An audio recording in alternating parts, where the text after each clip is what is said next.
Greetings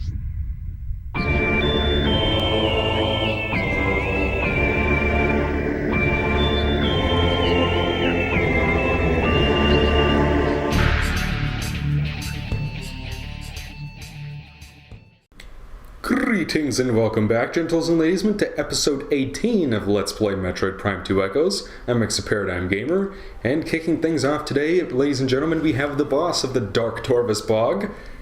Now that we have the keys, we can activate this elevator and enter the temple. And unlike the Aegon Waste, where you just sort of like open a door, in this one it's like it causes the elevator to go up. So that's why we didn't set the keys down in the last part, in case you were wondering. And that causes that foul, dark, diarrhea-ish liquid to fill up the... I love the purple motif they do with Dark Ether. I love the... Purple is such a great color. Because it sort of like combines warms and cools at the same time, but it's like primarily cool. Like the purple sky in this area just looks really nice. Look at that. That is gorgeous. Everyone who says that Dark Ether has shitty graphics obviously hasn't looked at the sky, but... Ooh, shit! Oh well. I already missed that Dark Missile Trooper back there anyway, so it's not like I was going for 100%. I can't get a 100% scan log anyway. Me thinks I was impatient.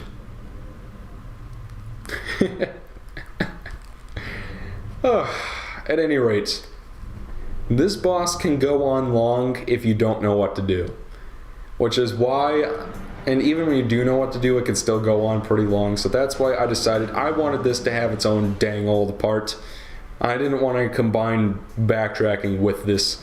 But this is the Chica larva, and as soon as I can get a beat on him, we will scan him. Come on, baby. Scans indicate that this bioform is an infant, but aging rapidly. This creature can ensnare targets with its tongue, drawing them into its mouth. It then covers its prey with acidic globs of biomatter to break it down for digestion.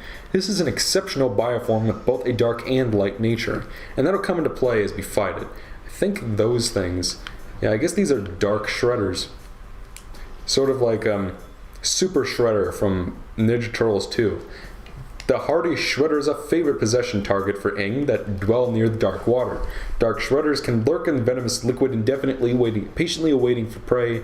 When agitated, it will emerge and begin to fly towards its foe. They are very resilient, but can be eliminated with concentrated weapons fire. And I think you only see these enemies in this boss fight, because like the Chica larva will spawn them. Okay, so he likes to do that. I recommend using light beam ammo. That is, bar none, the fastest way to take him out. Dark beam ammo might work well, but because it's got like a slow rate of fire, it's not as useful for this part of the fight. Because like you're trying to shoot a moving target, and that's easier to do. Yeah, gotcha. After you do enough damage, he'll pop out of the water and start attacking you. There we go. I was gonna jump. Where are you? Yeah, there he is. Alright, let's pelt him with... I think he's technically light right now. There we go. You've already got half of him done. I'm already doing much better damage on him than I was in the practice playthrough, I'll tell you that much for free. It probably took me a good half an hour to beat him in that playthrough, because I was trying to use power beam ammo. Again, use the dark and light beams, folks. They are very useful in this game. The combat sort of assumes that you'll use it, sort of like Prime 3 assumes you'll use hyper mode all the time. Problem is that hyper mode sucks, and I don't like it. Okay, that's an exaggeration. I don't hate it that much, but it really is for me the one thing that sort of holds back Prime 3 from being the best in the trilogy. At any rate. Because there's a lot of great stuff to like about Prime 3, and I'll be sure to mention them when we actually get to that playthrough. I would like to do one, yes. Alright, now he's going to come out of the water and try to grab us. And maybe I can let him show it off. There he is. Hi there, friend. So he'll shoot his tongue at us, and then he'll start pulling you in. And just pelt him with the good beam ammo. Either one will work, I guess. They seem to do about as much damage. Alright, one more charge shot should finish him off.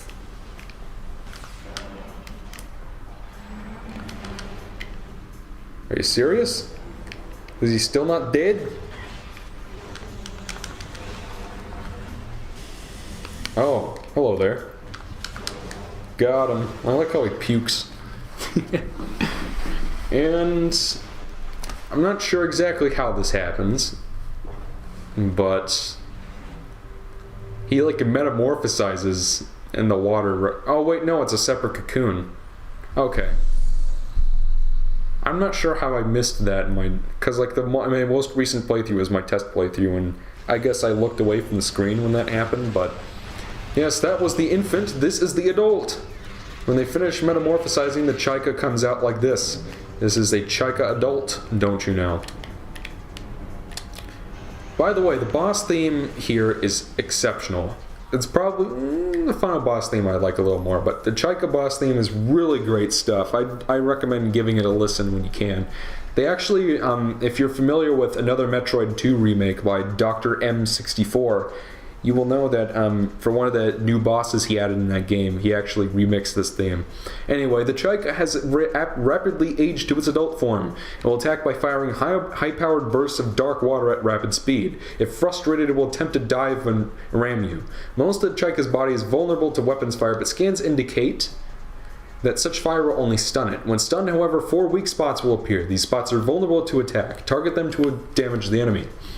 Okay, so what we're going to want to do, and he's in light form right now.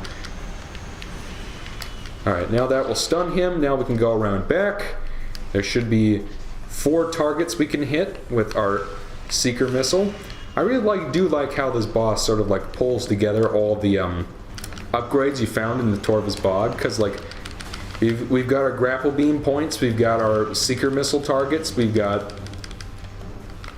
I guess that's really it. I mean, like, I'm just glad that the Seeker Missile actually gets some decent use in this game. Because, like, in other M, it just felt like, okay, it's there, but you use it to open doors and that's it. Alright, now that we've hit enough, it'll fall in the liquid, which we'll call it to metamorphosize into, if it will come out of the water. There he is. This is the Dark Chaika.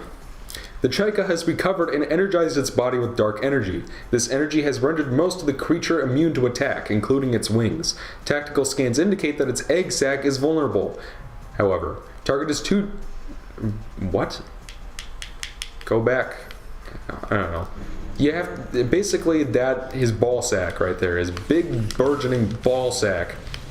Charge up your light beam ammo and just wail away at him. This is how you're going to damage this boss. He also showed out little mini Chaikas, which, what the hell are these? Interaction with dark energy has mutated the Chaika. Its offspring are now born as flyers, skipping the larval stage completely. Well, I guess they did explain it. These infants are highly protective of their parent and will streak to attack on sight.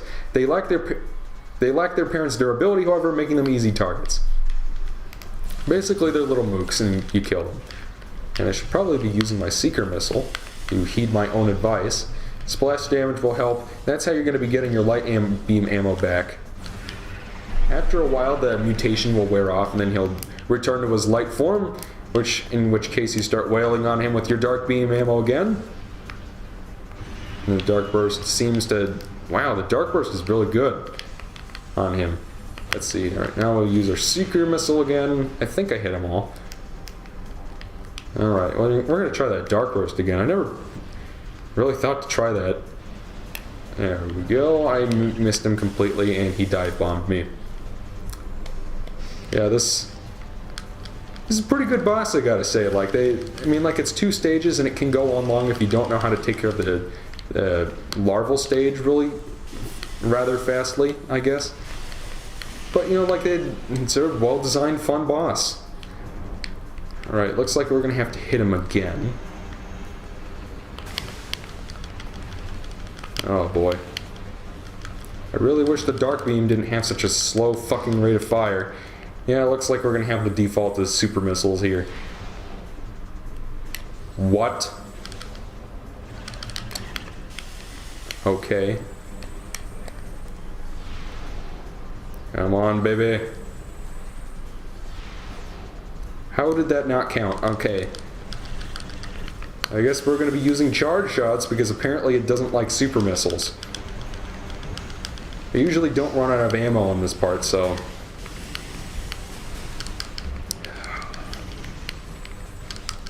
Alright, come on.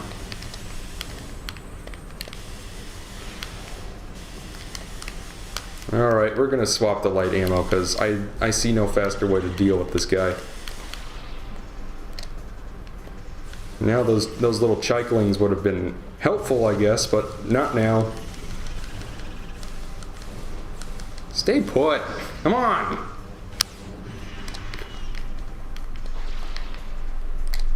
Let's see. Oh, I missed one! Fuck you, game.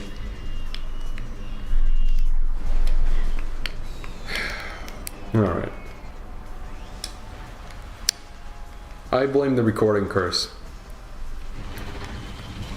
There we go. Now we can attack the ball sack once again. You know, it's technically an egg sack, but I'd like to think that those are like, there are like testicles in there or something. Because I'm dirty like that, I guess. Let's see if the super missile will work now. Nope. Hopefully it'll give me some light ammo. Thank you very much.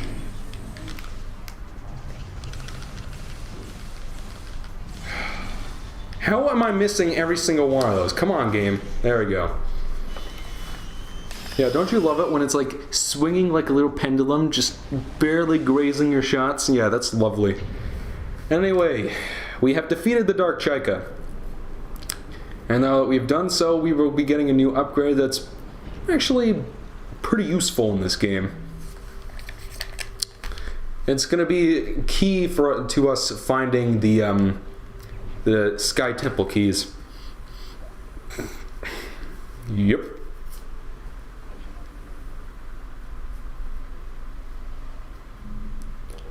This is the Dark Visor.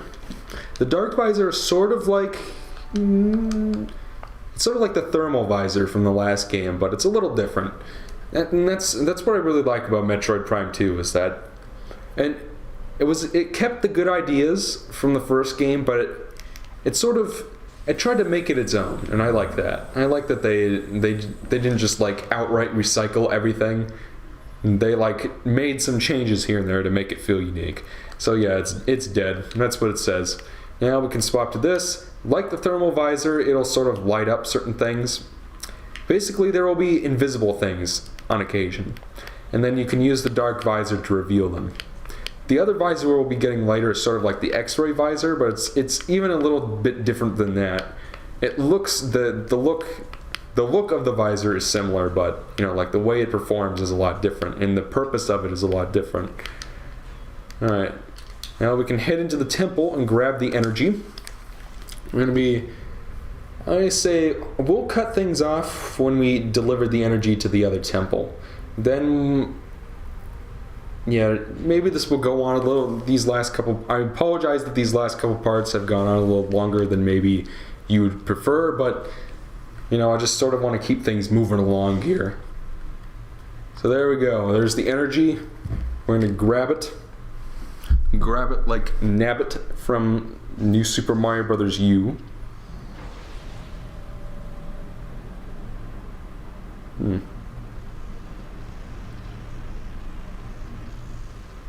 Have I mentioned that oh yeah, it doesn't play that theme here.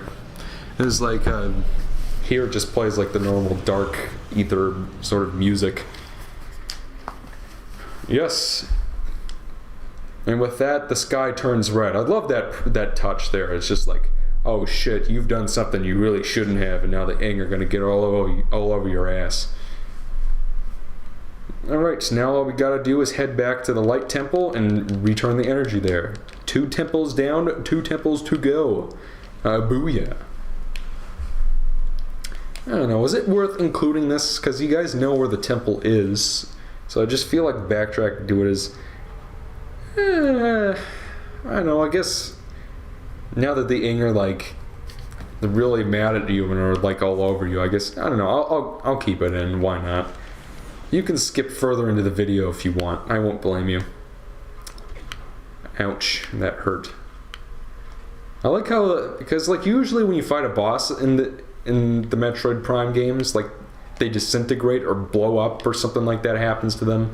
Or in the case of Prime 3, like they dissolve into like phazon particles. But in this game, that doesn't happen. In this game, the Chaika just like drops dead, and then you can stand on it if you want. That's cute. And it doesn't even happen with the final boss, so it's just like, what makes the Chaika so special? Okay, the nearest portal is over to...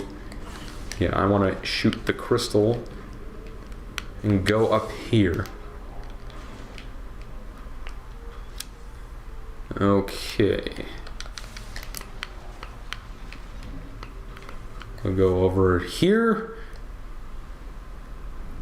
I mean, there's really not much to say about this. It's, you backtrack to the temple. That's what you do.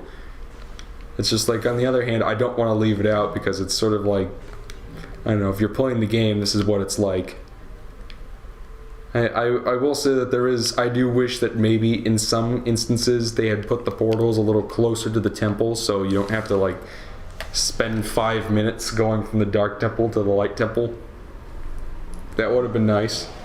But it's not something you really notice when you're just playing by yourself because like when you I don't know, maybe some of the commenters down who are watching this who are also Let's Players who have also done walkthroughs and whatnot will feel me, but like when you record something and talk over it, like the game feels way longer than it does when you don't.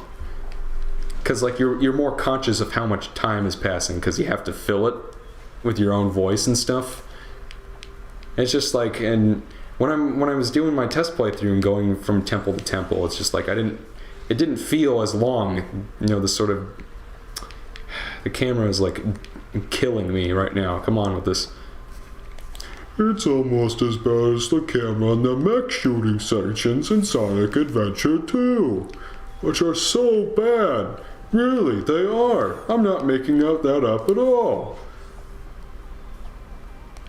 Anyway. Like seriously, people really think the camera is bad in the mech shooting sections? There's like one section in fucking Eternal Engine where the camera is bad. Every other part, there is no issue with the camera. Not to my recollection. But it's like people act like the camera in SA2 is so terrible. When it's really fine for the most part. There are very few instances where it's like in the way or not pointing where you want to. Because like the level design is so streamlined and straightforward that usually you don't need it. And like if you're playing as Knuckles and Rouge, you have the bumpers that you can press to turn the camera left and right if it's not facing the way you want it to. So I don't know. People are very, very biased against that game in my opinion. That is my truthful, honest opinion on the subject. People are biased against Sonic Adventure 2. For what reasons, I will leave up to your imagination. I certainly have my own hypotheses, but we'll get to that when the review comes out. Actually, we won't because I'm going to be skipping that part because it's already like 12 pages long and, 12 pages long, single-spaced no less. And it's just more shit to talk about, more shit to record, more shit to edit. In the review, I'm just going to be focusing mostly on the game. I'm not even going to be doing like the roar stuff in there. That's going to be a separate video. Like, that's 12 pages just talking about Sonic Adventure 2 on its own. Actually, it's like more like 10 pages, but I don't know, maybe if I used a bigger font, it would be 12. Anyways, we have returned the light energy, we have returned the planetary energy to the Light Temple in the Torvus Bog, and we are starting to turn the tide against the Ing, folks. It's kind of weird, the last beam that we get in the game looks like that little thing that the light is going through. Like you can see, it sort of looks like a spirally black and yellow thing right there in the middle of the screen there. I wonder if that's like dark energy interacting there or something. I don't know. Yep, we are all done with the Torvus, well, not completely done. We're done with like the story mission part of Torvus Bog. And Avok is happy with us. That was his name, right? I do like how like they sort of have pre-records just like, yay, you saved us. Even though they're dead and they wouldn't know for sure. That's one way to keep hope, folks. Anyways, now that we are finished with that, I say we cut things off because holy shit have the last 2 parts been long. I will see you guys in parts, 19? And we're actually going to be heading to my favorite area in the game. I hope you will join me then. So, until then, I'm ExoParadigmGamer, and I'll see you guys later.